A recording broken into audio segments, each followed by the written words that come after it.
Good afternoon. Here is my installment of today's topics, socially.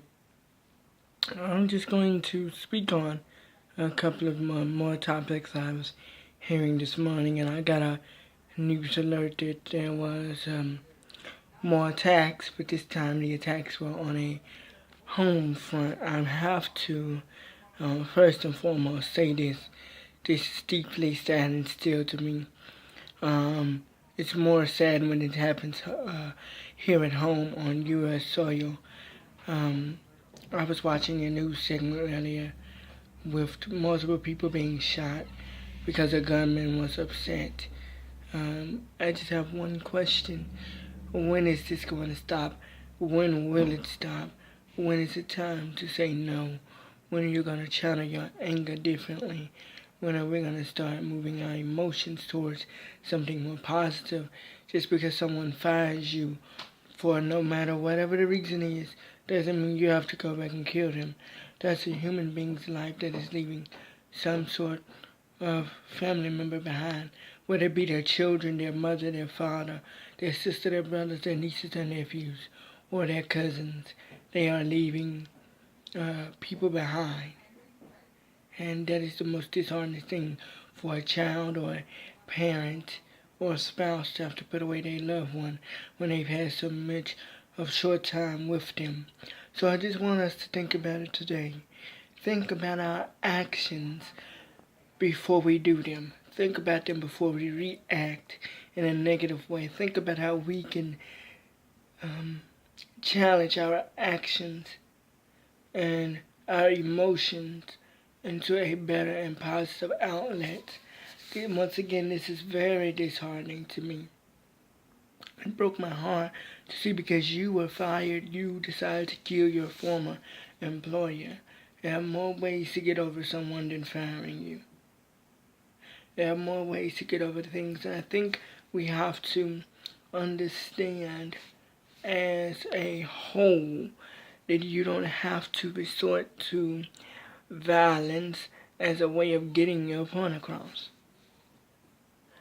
You don't have to resort to violence. You don't have to resort to being negative towards the person or slandering their name or slandering their businesses or their reputations or whatever they have going for themselves. You challenge that energy and you move forward and you wait till God open up new opportunities, or you make opportunities and you wait till God open that door. And you kick down that door and you tell that former employee, that was a setback in my game for a major comeback. I got what God wanted me to get, and I thank you for the opportunities that you gave me at your company, but I'm more appreciative and more humble than what God has given me as of now. And that is what you tell people when they tell you no or they fire you. You tell them thank you. Whether you're mad about it, you still tell them thank you.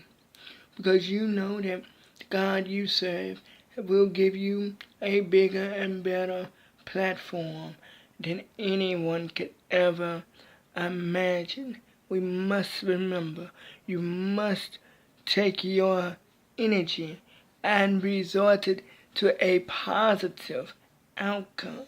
There will never be nothing more devastating and damaging than a person that takes something negative and do not turn it into a positive. You cannot sit back and let someone dictate because they fired you or they let you go that you're going to do some harm to them. You gotta let go of people having power over you.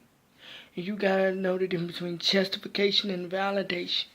But you have to let go and understand that God has more for you, whether you are a believer or not in Christ.